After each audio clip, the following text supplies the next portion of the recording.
folks. Welcome back. Shaner the Taxpayer here. Oh, I disappeared. I'm still getting used to this new idea here. How you all doing? Hey, before I begin, thank you all so much that actually do watch at least a portion of this or click on this. Kind of encouraging. I saw one episode got like 12 views. I'm not sure if I accidentally clicked on it 12 times myself or not, but that is one way to get to 1 million views, though. Anyways, what a week it's been. I disappeared again. I'm not sure what's going on here, but I'm in, I'm out. There we go. I'll lean forward. That'll help. There we go. Can you tell I'm not a trained professional at this? If the last year of episodes has proven anything, it has proven that. So what a week it's been. All the rhetoric in the news with all the politicians going nuts and everything. You know, it's just, I think they're all acting like toddlers, and I wish people would grow the F up. And I think it's time, to stop all the bullshit and just get back to negotiating. It's that simple. Cut it out. If the deal fell apart, it fell apart. Just fix it. That's all. Stop all the grandstanding. Don't poke Trump. I mean, all you're doing is making things worse. Yes, he's an asshole. We all know that. The whole world knows that. We don't have to have it on every news feed. Trump this, Trump that. Yeah, we know. We know. We get it. But having people like Doug Ford and anybody else poking at him just makes things worse. It doesn't help anything. Trump renaming Lake Ontario. He does all this buffoon stuff, but Ford was a buffoon too, and I've done a whole episode on that. It doesn't help anything. Threatening Trump and the United States does not help anything. Threatening to cut off their oil or their hydro or any of that stuff does not help one bit. And you can't do it anyways. People don't understand how things work, how our oil gets shipped from Alberta to the U.S. and back to us. They don't understand how we send hydro down there, they send hydro here. It's just all stupid. Line 5, look it up. It's just so stupid. There, I had to get some things set here. And the idiots on the CBC don't help matters at all. I'm going to show you a quick clip here. I'm stealing it from David here, from Moose on the Loose. Give him a follow, please. There you are. He's got a lot of followers. He does an awesome show. Just awesome. Awesome dude. This guy's great. I don't want to steal a whole lot from him, but he's got this clip from the CBC. And you got pundits on there saying, we're going to be invaded. How freaking stupid. You got people watching this that'll actually believe that. Let's give it a listen. In Canada. You can't make this stuff up. And that's what they did. Carney doesn't care about a deal, doesn't care about our country, and he played everyone. And the Americans, they have no idea how conniving Carney is. I think they're getting a sense of it now. Now, jumping over to CBC, they talk about this in a bit. But first, we need to play this clip here of a Liberal who's absolutely nuts. It's not this lady, this is the NDP one. Just listen to what she says. Yeah, Carleen, we heard also from Premier David Eby out of British Columbia. He was talking about how he wants to see the Prime Minister put non-tariff barriers in place, right? So he is also calling for further action, not just these countermeasures that were announced yesterday hitting back at American goods. He's saying we should not be buying the F-35 fighter jets right now from the American defense firm that makes them. He also wants the Prime Minister to block American metallurgical coal, I think it is, from being sold. Thermal coal, thank you. Metallurgical is the other one. Thermal coal from BC ports, right? So that's his proposition to the Prime Minister. Like, don't just do tariffs, Let's think of some other creative solutions here. I assume the calls will grow for the Prime Minister to take further action, right? That there will be this pressure. And the calls will probably be coming in different forms from different parts of the country. To your point, Doug Ford can call for an export tariff on potash because Ontario doesn't mine it. Scott Moe. Before she says it here, look, this is Carolyn Varian, former chief of staff to Liberal cabinet ministers. This is not a nobody. This is someone high up in the Liberal government, or was high up in the Liberal government. Listen to what she says here. Can't make that same call because it would impact people in the province that he represents. The debate about which of our most powerful tools in a negotiation or in a standoff that we should use is a different debate than the question of resolve, pure and simple. And when I look at Danielle Smith's statements a few minutes ago, you know, politicians like Premier Smith, or maybe even at the federal level, somebody like Jamil Javani, those are people who, as a political observer, I've never seen back down from a fight. It's sort of in their DNA. And so what is sort of puzzling to me is how in this moment when we are being threatened with invasion and economic destruction by a right-wing maniac, suddenly they are the first to scrabble to wave the white flag and be pleading for peace. I'm sorry, there's a lot to break down there. Waving the white flag, invasion, she just said invasion. And she said the crazy right-wing maniac. She's talking about Donald Trump. Invasion and economic destruction by a right-wing maniac, suddenly they are the first to scrabble to wave the white flag. And okay, thank you, David. Invasion. What the hell is she talking about? What invasion? What invasion? You get retards on there, like, she's supposed to be smart. She was high up with the Liberals. Like, okay, I admit, I'm not a smart man. Jenny, I'm not a smart man.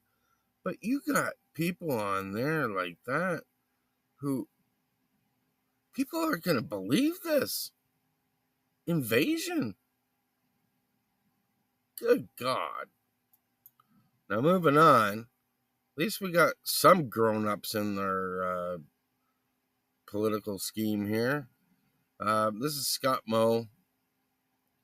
He does not want to threaten the U.S. at all. Let's give him a listen. Let me start with the potential suggestion of an export tax on potash. Saskatchewan, in the not-too-distant future, will be providing half of the world's potash. That would be a tremendous economic hit to our province and to our nation. First, Canadians would lose jobs. Second, farmers on both sides of the borders would pay more for that crucial fertilizer. Third, the United States of America most assuredly would switch to buying potash from other nations around the world, nations like Belarus, for example. We would lose a long-term customer to some degree. And indirectly, I think it's fair to say, there are much closer nations that will not deal with a country like Belarus when it comes to potash procurement.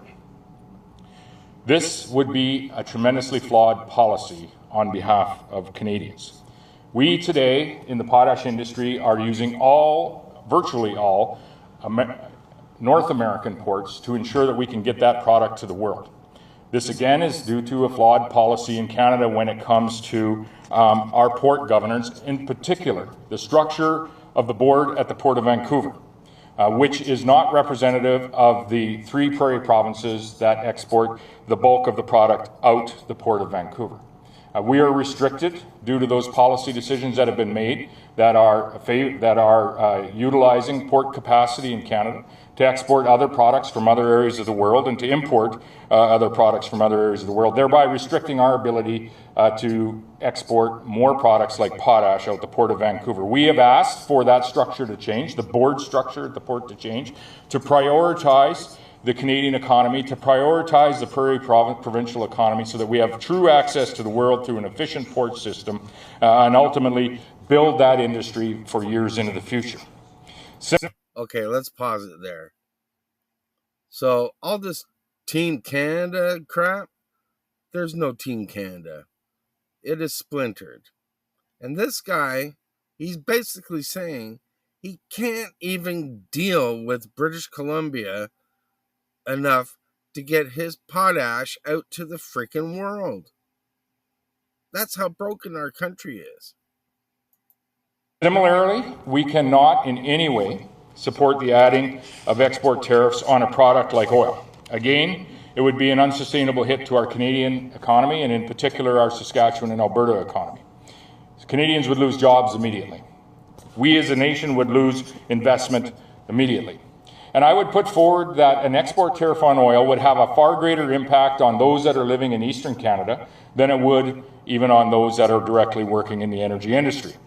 20 to 50% of Canadians' refined petroleum products, our diesel, our gasoline, is produced through products that are produced in Western Canada, travel through the United States of America back into Canada to be refined and utilized. An export tariff on that Canadian Western oil would most assuredly result in a much higher price on gasoline, largely in Eastern Canada. Again, this is only a function of a flawed policy discussion that we have had in this nation over the course of the last decade or better, where we see those all too often, those very same individuals that are promoting export tariffs on a product like oil 10 years ago were the very same individuals standing up and saying we should not build important energy security infrastructure like the Energy East pipeline. Hence, the frickin' Liberals. Flawed policy 10 years ago, flawed policy today. We should not make the same mistake twice.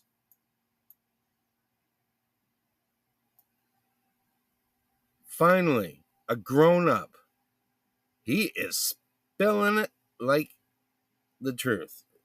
Like, he's not lying. Flawed policies ever since Trudeau got in.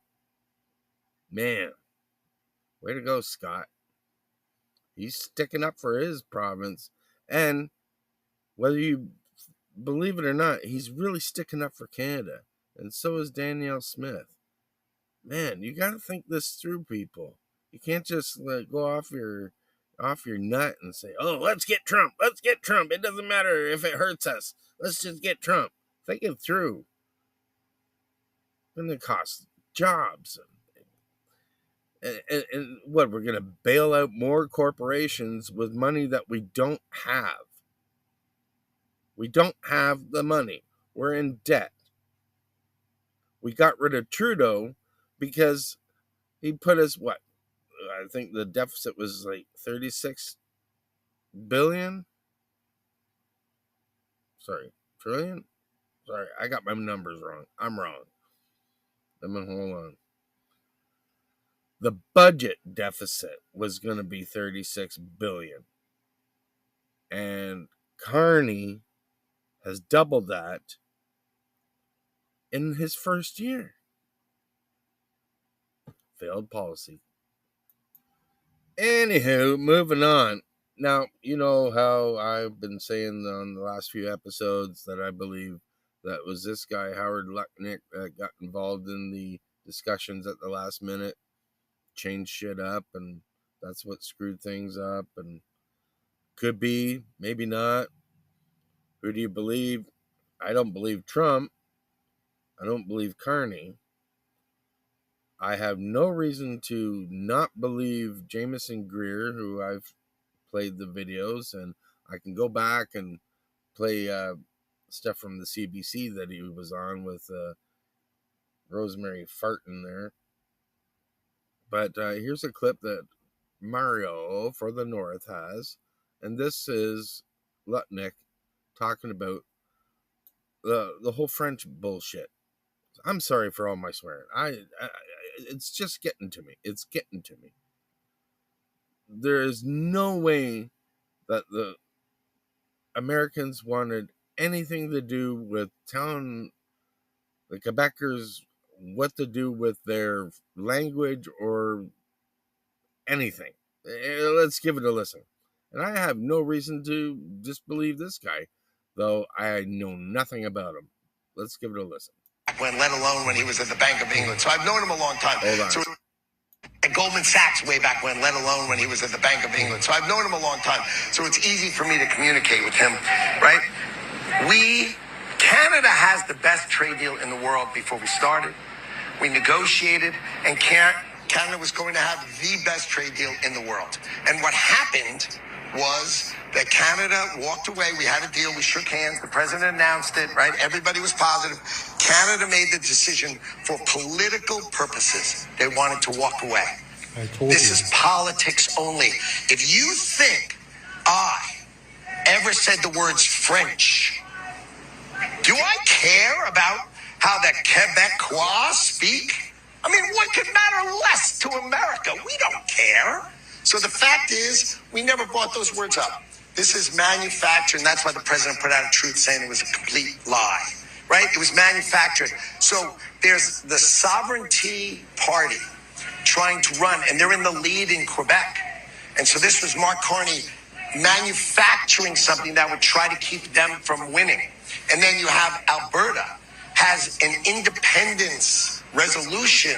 These are elections in October. So he's making this a political thing for Canada. And my guess will be, as soon as his elections are over, you're going to see a plane full of Canadian negotiators flying down and go, come on, we'll give it to you before you're elected. And Goldman Sachs way. I have no reason not to believe him, because that's how I felt before I heard from this man.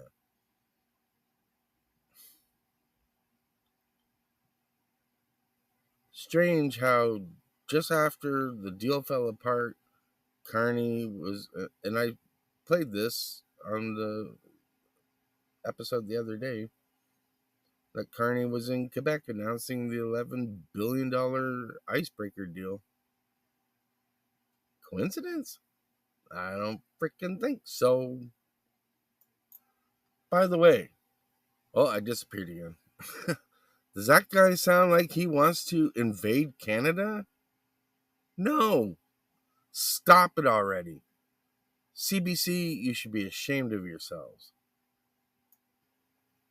And more on this. LeBlanc welcomes U.S. decision on withdrawing positions on language and culture.